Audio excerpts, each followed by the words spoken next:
There you go. There you go. Sit down. Clearly, you need to take a load off. Sit down. Guys, listen. We are back at the Blendery, and we have, it's Tex Vet Outfitters. Tex Vet Outfitters. Tex Vet Outfitters, and what he's done is he brought a few veterans, combat veterans of that. Yes. So everybody here has been in battle. Walk them through who you are to this guy, what happened, and what they need to know about this particular not-for-profit. Are we going short or are we going YouTube? This is YouTube long. Tell your story, YouTube man. long. I want to make sure it exists. You here now? Cool. Yeah, so Tex Vet Outfitters is something that I started back when I really was trying to find myself, trying to get myself back reintegrated into where we are as a people and as a society. And hunting and fishing has always been my zen. Being in the outdoors has always been where I've just kind of found myself. And over time, as that has progressed, I've been invited to do some pretty amazing hunts. And I got to the point where I just started asking, hey, can I bring a combat buddy out with me? And they were like, yeah. And we ended up putting together a couple hunts. And these guys are all buddies of mine, but we're all local here to Texas. So our big thing was Texas land and Texas veterans. We have plenty of land here in Texas, and we have plenty of veterans. So I wanted to really focus on these guys and really getting them out back in the adventures, spending time in God's country and in the outdoors with one another. And I'm gonna let these guys kind of tell a little bit about how we've been able to just kind of share those moments with them and a little bit about their story. So what's up, everybody? My name is Jack. If you don't know me, you don't know Jack. And I've known this man for, what, 20 years now? Yep. We met on my first deployment, went overseas, had some fun together. I went on a second deployment, did a little bit of different hitch that time, and got messed up a little bit, came back, was lost really bad for a while there. He actually pulled me out of it back then, told me a story, and gave me a path, and I took it and I ran with it. And then actually, January, this man saved me again, dude. Lost again, trying to figure some stuff out, praying to God, trying to figure out what my next direction was. I get a phone call, hey man, I want you to go on this hunt with me. And I was like, my wife's never gonna let me go, blah, blah, blah, blah, whatever, right? And I was just like, you know what? All right, man, let's go. And then we went, and on my particular hunt, we didn't get much as far as that, but man, what I got was myself. You know, I found myself on those fields, and I found peace with who I used to be, who I am, and blended it together and started a pathway to where I'm at now. And it's been a beautiful journey, brother. Yeah. And I appreciate you for helping keeping that along. Absolutely. To be clear, on day 1 and day 2, we didn't get a lot out of that hunt. On day 3, we got a lot, yeah. On day 3, we got a lot. I was waiting for that. What? I was like, hey, wait a minute. We got some, man. Wait a minute. It's not like we left Ophir. We definitely didn't leave Ophir. There's never been a skunk. Never skunk. So. Go ahead, boss. Your turn, man. I'm Jake. Schick, like the razor, no relation. My uncle's checked twice. Where did we meet? You were on my original podcast when we filmed the pilot for War Stories. Oh, that's right. Well, Yeah. no, actually, I think we met. No, we met at a Stony LaRue concert at your One Tribe table. Okay, you remember that. I do. I must not have been clean and sober then. Yeah, probably not. Yeah, it's good probability. But we met way back when, and I run One Trap Foundation, formerly known as 22 Kill, and Andrew and I linked up, and he was like, hey, there's this place we need to go check out, and beautiful place. I mean, one of the most beautiful hunting properties I've ever seen, and I've been to a lot, and just really gracious people. Which is what was real cool, is the one thing that I've learned about all these places, especially when you're doing outdoor therapy and you're letting the earth breathe back into you what you've lost, you know, obviously by God's design, so it's perfect. It's the people that make up these places that is what really matters. Yeah. And these were just second to none people of Union Hill Ranch, and you know, to say it was first class is a drastic understatement. And they took care of everything, and it was just a real cool experience. And you know, we got to sit around the campfire, tell stories, you know, shoot the breeze, and it was. I mean, I feel like I grew closer to you that night too. I mean, we've known each other a long time.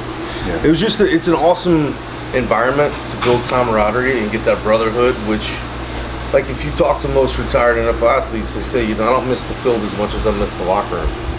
Well, I mean, it's the same for us, right? Yeah. Anyone that says they miss this combat's lying. or stupid or both. Yeah. Right, because there's nothing sexy about it. And just to be able to share in that camaraderie and get out there and experience those things together, man, is, I don't think you can put a price point on it, right? Because it's that soul food that can't be replicated. Yeah. That's what we were going for. That's always what we've gone for. That campfire moment, I think, is kind of what really brought out the best in all of those people at Union Hill as well. And I think that's an important part. And that's where I learned that was an important part of what I was able to bring to the table through TexVet and to do these types of things. I think for those people to be able to hear y'all's story kind of reinvigorated them with a passion of why we do what we do. And that grateful sense of, dude, these guys have paid the price for us being able to do what we love every single day. Well, I think it's important to have those moments because it humanizes us, right? Because they only learn about us through television and all that BS. Navy SEAL Right. movies. Yeah. right? Or books. There's no shortage of them. Yeah. You all know who you are. It's like, but it humanizes us, and then they get to see like, oh, I mean, they're normal too. They're humans too.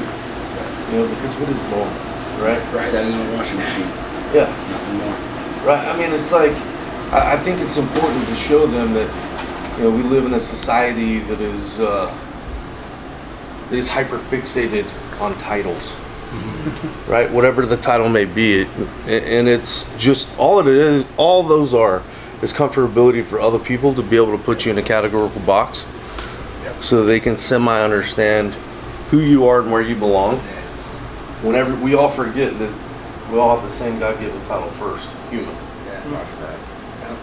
Yeah, there were no ranks or tabs out there in the field when we were out there. No. And it was just the boys getting back together. I mean, for the humans. For the animals, there were some ranks and tabs. For sure. There were some definite, don't take those. Those are off limits. Yeah. Go ahead, man, your turn. How's it going, everyone? My name is Derek Ross. Served in the Army for a little over 8 years. Did a tour in Iraq, 08, Afghan 11. I got blown up in Afghan deployment. Eventually lost my leg. I spent about 2.5 years of recovery, just in and out of surgery and dealing with all that. I actually didn't get into hunting until I went on a hunting trip through the Center for Intrepid. Shout out to you guys. You guys are amazing. You guys do amazing things for all of us. Thank you. All very special raised people. by private funds too. Yes, and thank you to the 600,000 plus Americans that donated to that. So, thank you. But yeah, so I didn't grow up hunting. Got into it as a physical therapy event, and then I fell in love with it. And fast forward years later, Andrew and Jake here invited me to a whitetail hunt at the Union Hill Ranch, and that place is like top notch. You have to see this place for yourself. Like, I'm telling you, just check it out online. Just check it out online. You'll understand real quick. And went out there. I got a beautiful 22-point whitetail. It's amazing. Got it with a bow. Just one and done. The first successful bow hunt at Union Hill. Yeah, the very first one. Very first one. And cleaned it with the knife that you had made for you. Yes. That was he was adamant about that. Oh yeah. Like all the animals were going to the cleaning station, and Derek was like, "Whoop, nope, not this one." I'm cleaning this mother. Yeah. That knife is very special to me. Can I talk about it for a second? Dude, Okay. look. Y'all stop, man. So I had that special knife made. I didn't have it made, actually. It was made for me, and I wasn't expecting it. It was a very special gift to me from a company called Half Face Blades. It's ran by a medically retired Navy SEAL, Andrew Arabito. Thank you. I see it on the front of your shirt. I just like, Yeah, what's the back so say? basically Same thing. I love that company, so I try to, share the stoke with everyone because they make really great knives. And basically, a couple of my friends knew the owner, recorded my military story, shared it with him. Him and another team guy worked on it and made it for me, so it's very special to me. And I use it on every single one of my kills. And But yeah, thanks for letting me share that.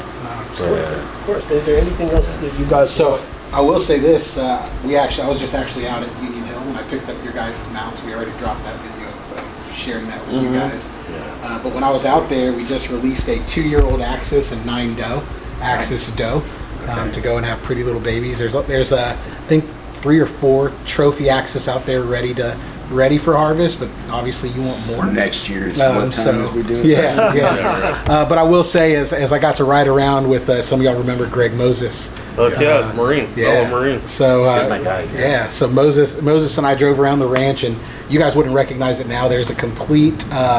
They now have a chef on staff. They have built a hunter's lodge, and around the lodge is actually just now a pro shop and dining facility, and then outside of the new lodge. Look, man, you talking about a camera. I'm hold on. No, listen. We got to stick to the point. This is how people get lost on YouTube. Finish telling us about why this non-for-profit is so important to you guys. You about to give us a whole tour. I'm about to say let me get to the punch. Goodness, punch them quick. Union Hill has asked us to land the plane. Land the plane. Yeah. So Union Hill has actually asked us to actually do a outdoors mental health retreat without necessarily a hunt. And they've built casitas out there nice. for us to actually just go and fill in and lodge. So we're going to be doing some more stuff with them. And again, they've come back and they said that they're going to donate some more hunts every year. You want to know why this is good, why this whole thing matters and stuff. When we come back from everything we did overseas, I used to say this a lot. I said, you're not in the military, you're not this, you're not that, you just are. You just wake up and you do. You got all this training, you just wake up and you're with your boys and you just go. Whatever the fucking mission is, whatever happens, it is just you and them. That's it. And then we come home, and we're all on this high that we're home, right? There's all these people to see, there's all this other stuff, and then you look behind you one day and no one's fucking there. There's no one there anymore. Everyone's gone off to their homes, everyone's gone off to their lives. I used to say that it was like taking out a VHS tape, sticking it on the shelf. You hope you come back and put it right back in, and you start off where you left off. It's not true. Somebody got in there, fucked it up, messed it up, put it over there, next you come back and nothing's the way it was. But we got to pretend that it is. We got to pretend that nothing happened. We got to pretend that we're just here, right? We're not that person. We're not in the military. Don't be like that. Just be normal. Be who you used to be. That fucker died overseas. We don't know who the fuck that is anymore. We don't know anything about that person anymore. So sure, we play a face. We play whatever. And I've gone to other veterans things, and I've gone that actually know you, didn't realize that. I knew you looked familiar. Went to Cerebrum Health Centers. It's a whole nother thing. Yeah, cool. Anyways, met you a long time ago when I was probably at my lowest. But one of my lowest. I had a lot of lows, man. Whatever, shit happens. But life is ebb and flow. Life is ebb and flow, right? True. But for the first time in a very long time, the freedom of knowing that I was with a group of people that I didn't have to edit myself with. I didn't have to worry if I was trailed off looking over here and somebody going, "What are you thinking about?" I didn't have to worry about that. I could just come back and just look over, and everybody's like, "Cool." It gave me a chance to feel my human again. Not what y'all stayed back and figured out. What we went and got baptized in fire for. That side of us, we have to let die when we come home. But we can't, because then that means we're vulnerable. So then it's that hell. But for some reason, being out there in that nature and everything like that. And you know, there was one time, I'll tell you about this on that trip. We were at the Triple G Ranch? What was that? Rockin' G Ranch. We're sitting on the back patio, and I think I told you this. I had this issue with hunting. I became a pacifist for a little bit. I'd done a lot of stuff. I didn't want to hunt. I didn't want to kill. I had this guy telling me, hey, before you do anything, you have to first realize your imprint on life. Check every step, check everything you do, don't even kill an ant. And so that's where I was coming out of.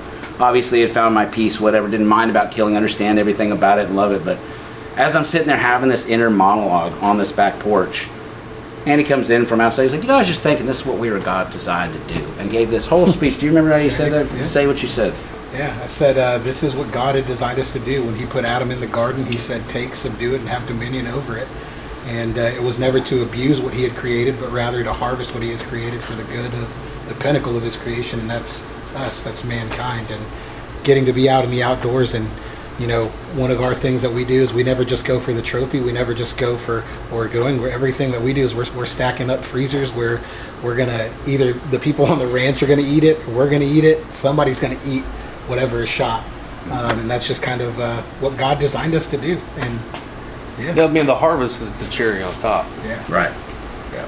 right? Like, that's the cherry on top. That's not the. It's not why you hunt. That's not the whole point. Nope, not at all. You got to be tactical when you're dealing with knuckle draggers, right? Like, You said knuckle draggers? yeah. What is I that? mean, it's just because we're Neanderthals. You know, Most of us knuckle are qualified to chew bubblegum and pull the trigger at the same time, and that's about it. draggers. right. I I mean, mean, that's infantry usually ain't the smartest shit. You Oh, wow. volunteer to get shot. That's if you're like a whole smart. nother thing. Well, Yeah. guys, listen. For one, thank you for all your stories. Yeah. Definitely thank you for your service. Valor is out. We're about to do a couple shorts. This is a bottle that he dropped. This is going to help support them taking more veterans on hunts, get them back into a better space. I don't know if the head's ever going to be clear, but I don't think any of us are. Even if you're in the regular world, you're like, we all look cooked right now. It's pretty clear. Hey, it's pretty clear on the hunt. You like, you know what you? Yes, they look. They found clarity, guys. This is a very unique bottle. In a short that Tim and I just did, we poured 3-4 different things Tim brought. Everyone came back to this.